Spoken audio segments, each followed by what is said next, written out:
Hi, everyone. Thanks for joining us and welcome to Ad Age Remotely. I'm Janine Poggi, Senior Editor here at Ad Age, and today I am joined live by John Osborn, CEO of OMD USA. Hi, John. Hi, Janine. How are you? Good. Thanks so much for joining us. Great to be here. So before we get started, for those of you watching at home, if you have any questions or comments, feel free to leave them on our social channels and we will try to get to them during this conversation. So John, where are you working from today? Where are you stationed? So today is day 2 of my son and I have escaped up to our little place in southern Vermont. So he is now sleeping. So he usually gets up around 1:30 or 2 in the afternoon. And so I get a whole day of work in, and then we can actually have like a 4-hour day before I get exhausted and have to go to bed at night early. So is this your version of summer camp? Yeah, exactly. Our mini version of summer camp. That's great. I mean, we're going on now almost 4 months of, the pandemic, of New York, being in lockdowns and all of that.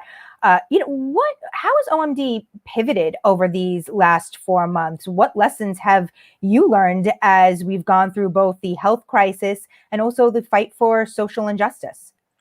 Well, I mean, first of all, we've learned that we have to learn fast and then more importantly, act fast based on those learnings. And certainly as you look back over the past 17 or 18 weeks of this ever evolving crisis that we're in right now, job one for us, frankly, comes back to the core basics of communication. I mean, we entered this business because we wanted to get into the communications business. And so, it's interesting that despite time evolving forward rapidly, job one for us is to make sure that we're communicating clearly with the right information in a relevant way to not only our clients, but also our own people so that they understand the mission that we're on, where we are in any given moment, and then what to expect, especially in a time where there is so much unexpected and unclear in the world. I mean, even as we sit here, right now, we think we know directionally where media is going and how things are going to rebound back. But for us, it's not necessarily a rebound. It's much more of a reset. And recognizing that and being like, having a finger on the pulse as this thing evolves is just as important. And you mentioned, the racial injustice in the world and a lot of the core themes that have emerged and bubbled up over the past several weeks, issues that have been around for a lot longer than just the past couple of weeks. This has been a moment for us. And I know we were scheduled a few weeks ago as this thing started really getting traction in the news cycle, but I just felt as though we had to frankly communicate to our own people first and foremost, and then make sure that we're not just reacting in the moment. It's much more important to build on a better future, building on the movement that's emerged here. And that is more important than just sort of reacting to a specific moment in time. And that's what we've tried to do in laying our plans out for how to address a better world at OMD and a better world in our industry to attract and retain an unfair share of great diverse talent to, at the very bare minimum, reflect the same communities and the same customers and consumers that we try and appeal to on behalf of our clients that we serve. So what things, over the last couple of weeks, last couple of months, have you guys been looking at to do internally to help combat racial inequality and social injustice? Well, okay. So first of all, we did some listening before we just knee-jerk reacted. And frankly, from an OMD standpoint, we have a pretty robust diversity and inclusion network that already exists. On top of that, we leaned into our Black Leadership Network that we're humbled and frankly really honored to have at an Omnicom Media Group level. When we sent out a call for volunteers to help us craft our plan, we added another 59 people across the U.S. of hand raisers of all different types of people, males, female, Black, white, Hispanic, Asian, you name it, across the board, that wanted to raise their hand and say, I'm interested in building a better future for diverse talent here at OMD. It really falls into talent, number one, culture, number two, making sure that our communications are always building and evolving, number three, having the right policies and programs in place, number four, and offering a way for people to become hand raisers to volunteer their time. And so for us, our blueprint for our plan, which we frankly haven't even shared in mass across all of OMD yet, involves training, not just management training, not just leadership training, but conscious and unconscious bias training across the board. We're opening up doors to safe havens for coping mechanisms and coping groups to communicate with people of color who may be feeling an extra burden right about now. We're looking at our online management performance training module that now incorporates certain diverse and inclusion metrics that are a part of that. So we're going to be judging our people and rewarding our people based on hitting certain milestones with regards to our D&I plan going forward. We're looking at even nomenclature. In the media business, there has always existed like, oh, we're going to put this on a blacklist or a white list. Right. Those terms should all go away. So we're working through a process right now of nomenclature and revising a lot of that. A mentorship program, which has existed in pockets of the company, but hasn't really expanded out. And I could go on and on and on. One key thing that we're offering up, we did offer Juneteenth off as a day of reflection and a day of service, but working with OMG, we're offering up during the month of July an opportunity. And we have to be a little careful with this because of some of the restrictions that COVID has still in the marketplace, but we're trying to encourage our people to get out and volunteer in different ways. And a lot of our people have already done that. So like in Chicago, for example, a number of our folks have gone out and served in some of the food stations around town, and they've also rolled up their sleeves and helped repair some of the neighborhoods that were damaged after some of the marches and protests. So our people are not just talking about it and not just listening about it. We're really mobilizing around this movement. It's about the movement more than even the moment, if that makes any sense. Right. Absolutely. Yeah. I think that the action points are probably the thing right now that we're all trying to focus on rather than just, the rhetoric that's been out there, the words of support and empathy. It's now, I think, about what action steps are brands and agencies taking. And in that respect, how is the agency advising clients who maybe have come out with messages of support on what they should be doing next? We're working with our clients on a client-by-client basis, okay? So different clients are obviously going to have different action plans that they're putting into motion. But suffice to say that we've had a lot of very, very robust conversations with our clients. And as this plan starts to crystallize over the next week and two, we're going to have more conversations with our clients, some of whom I know because I can look at my texts coming through right here, right now. We've got several clients on the call right here, right now. So Great. that's a work in progress. It's, again, marrying up the communications to our people at OMD and making sure that's in perfect sync with what we're telling our clients, both locally in the States, but also consistently all over the globe as well. Because as you can imagine, we have a lot of global clients that we serve that are stationed here in the U.S. Well, hello to OMD clients, and then some shout outs to other folks watching at home. We have Morgan Seamark, Garen Defley, Summit Charoria, Nain Sindav, Cesar Lopez, April Lamon, and Donna Latham. Thank you so much for joining us. I'm Janine Poggi, Senior Editor here at Ad Age, and I am joined by John Osborn, CEO of OMD USA. I want to talk a little bit more about the guidance that you're sort of giving to brands and all of that. How about the conversation around Facebook and social media right now? Obviously, we are seeing a lot of brands protesting those sites. How are you thinking about social media right now? Right. So for us, it's broader than just a Facebook issue. It really comes down to this being a discussion around brand safety and how our clients' messages appear sometimes adjacent to whether it's the news feed or other content on these various sites. I think, in general, our belief from an OMD standpoint is that platforms and publishers need to be doing more and they need to be doing better. I know that's improper English, but more better is really what we're pushing for here, especially against a backdrop of what has become very divisive rhetoric and in some instances downright misinformation. And so for us, it does ladder back up to a brand safety issue. I think that one of the things we want to be careful of is not to, we've had studies that have shown this. We recently, through OMG, did a bunch of research that we call negative reach, and we see the detrimental effect on our brand's messaging when it's up against other content that may incite, for lack of a better description, despair, despondency, or even disenfranchisement. So I guess if I had to like boil it down to the three core areas that we're looking at, number one is a rapid response element. This is a very fluid situation still. It's rapidly evolving.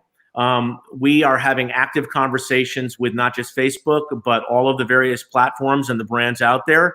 So rapid response to our key frontline client leaders and our clients is core to our approach going forward. Number two is what we're calling our responsibility framework.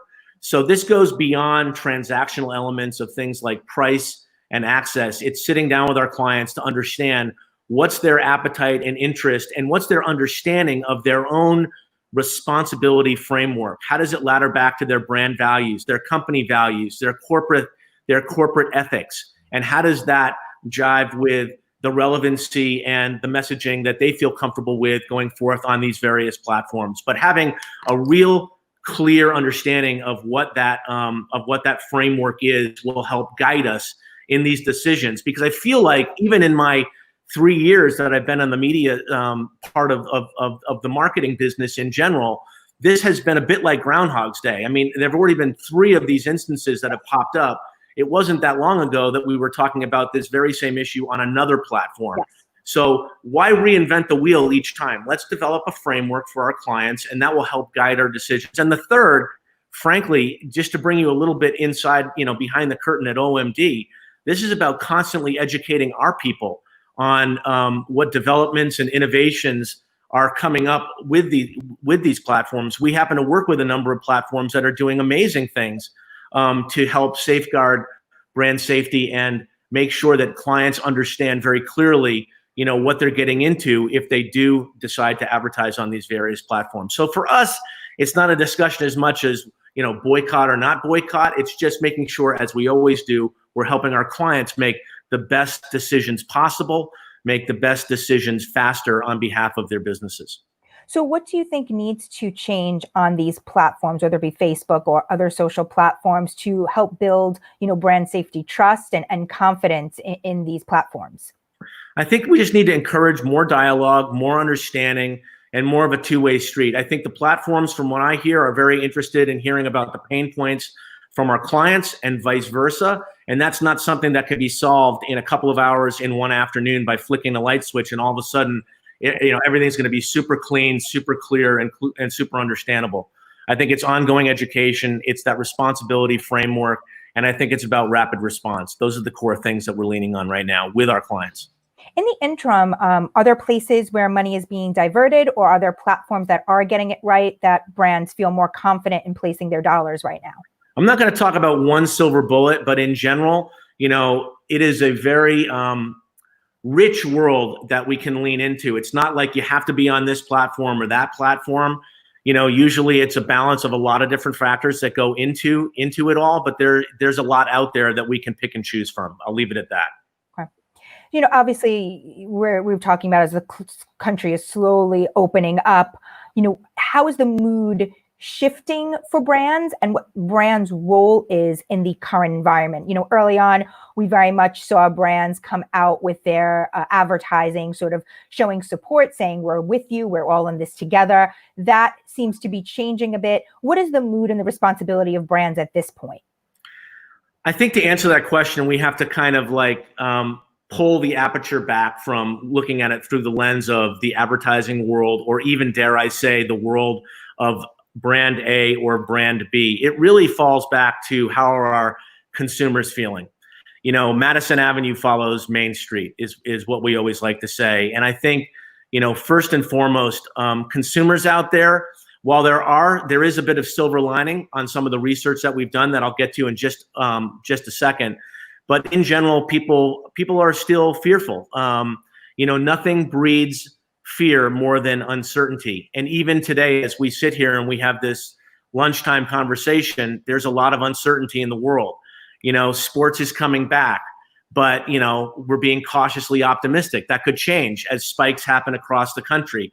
This is the new world reality that we're having to get comfortable with. And I really don't think there are a lot of people that come up to me and they're like, well, Ozzy, when can we get back to normal? When can we return to the way things were, just 7, 8 months ago? And I don't think it's a return. I really, truly don't. I think it's much more of a reset.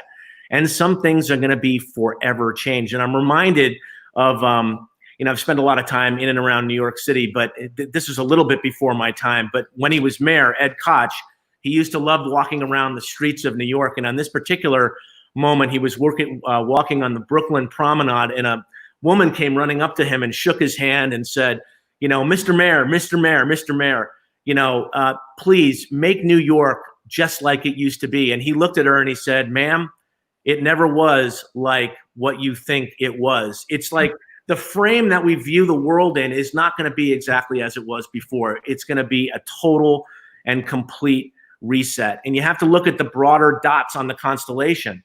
What started as a health crisis evolved into an economic crisis, and it's now evolved into a social crisis, that requires action in many, many ways. So I think that, one of the core things is we're gonna learn, as we always have, how to do things effectively and even more efficiently than we've ever done before. And I am cautiously optimistic, with emphasis on the word caution and emphasis on the word optimism.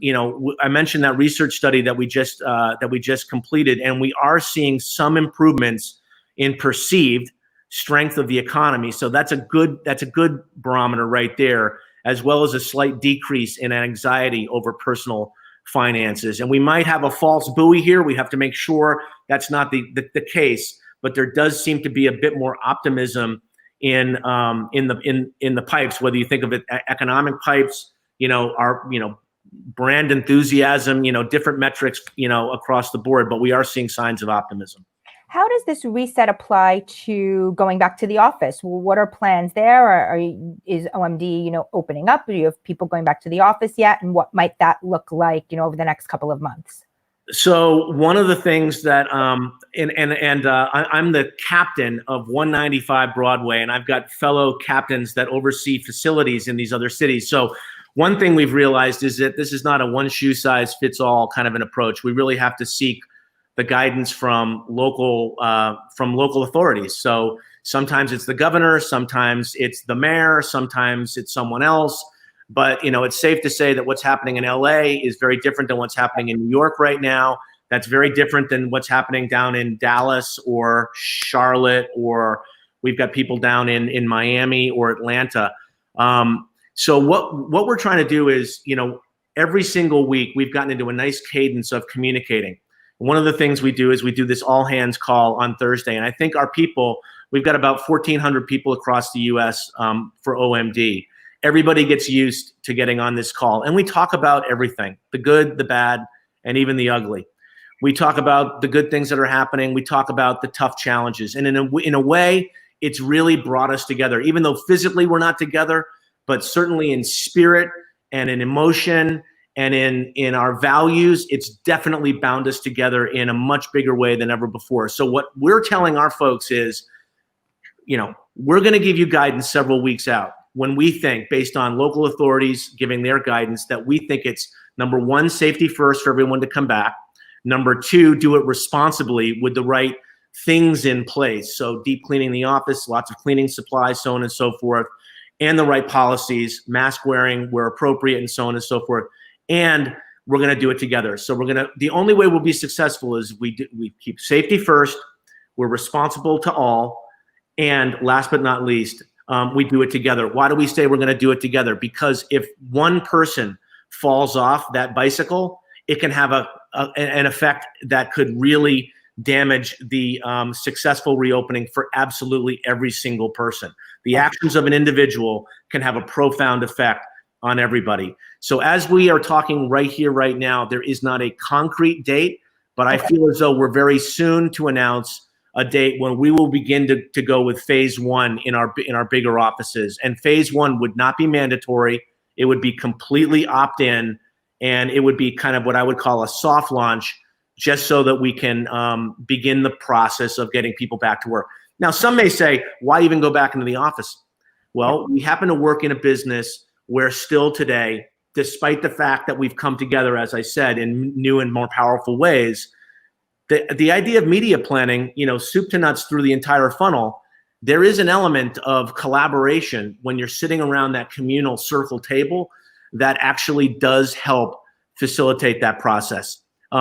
It's not a have to have, but our experience is it works pretty well when it goes that way. So, what the new norm looks like, given that we're in a reset, not necessarily a return, no one really knows, but we're doing our best to make sure that we have our fingers on the pulse. So hopefully that answers your question. Yeah. Do you think, though, that some of the norms, like this idea of being in person and collaborating, have those changed permanently? Or are there different ways business will be conducted moving forward on a more permanent basis because of all of this? Yeah, we use a lot of, the way we're communicating right here, right now.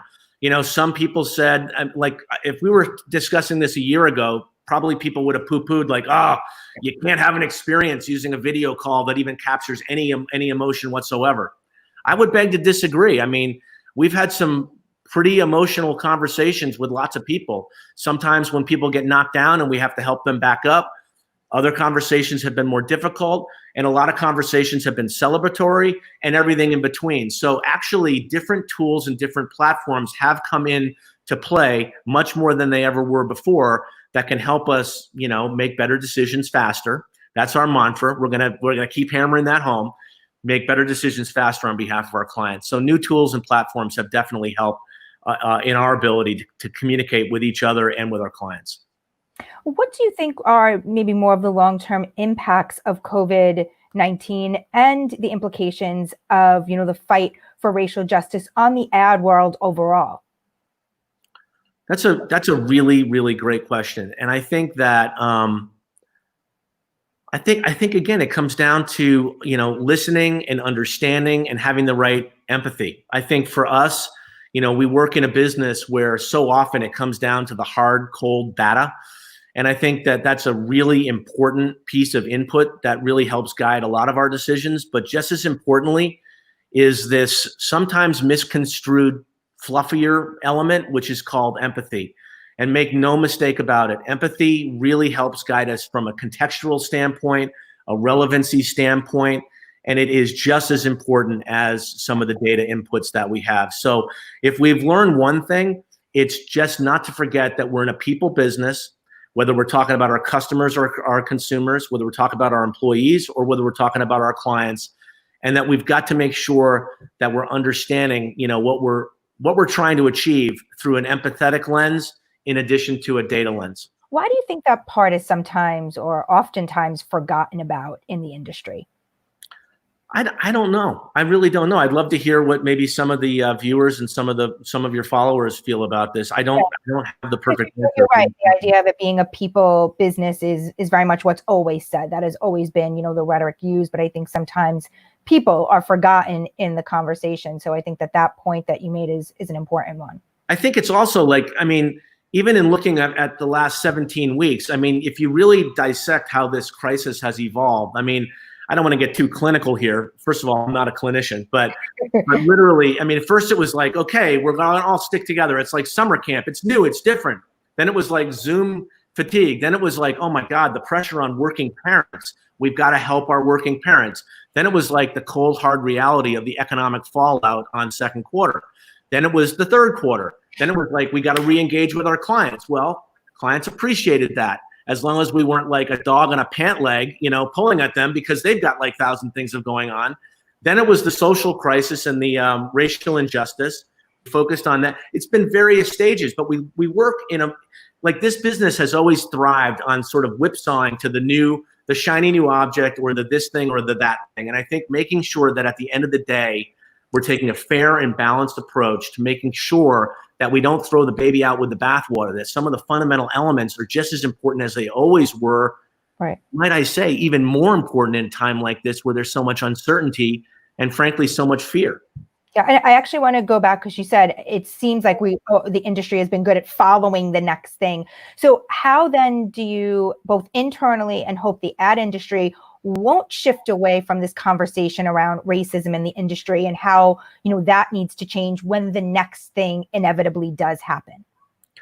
Well, I think that, let me take you into our world. Our goal from an OMD standpoint is, I would love for all of us at OMD to be known as the most diverse and welcoming large media agency in America. All right. That's what I'm responsible for. There are things that are within my control and things that are outside my control. And I want to try and control the things that are in my control. And I also want to control how we respond to things that may be affected by things that are outside of our control, right? I can't remember exactly how the quote goes, but I think we want to do the best to control what we can. And I think that making sure that we really, from an industry perspective, don't waste this moment. They say don't waste a crisis. We cannot waste this moment to not just address the moment, but really build on a better future for those who will follow in our footsteps, if we want this to be a career that we hope that others will get into in the long term. And I think that's a really important thing, priming the pump for the talent that is ultimately going to come along and evolve this, into places that we haven't even seen in the crystal ball yet. To me, that's really exciting. Great. Well, thank you, John, for joining us. Enjoy your summer camp there in Vermont. Yeah, well, there's been not a peep coming from the boys' room, so I think. At my house, we can hear some screaming from my little ones. I guess that's the difference between teenagers and having, the small children at home. I've got dogs too. We sometimes refer to the dogs as young children too, but they've been remarkably well behaved during this video call. So big shout out to those guys. Thank you so much for joining us. Thanks, Janine, and thanks everyone for tuning in. Take care. And as always, thank you to our Ad Age crew, Alfred Mascaroni, Anna Sekula, Max Sternlicht, and Elise Liffring for making this conversation possible. And thanks everyone for tuning in. Be well, everyone. Thank you.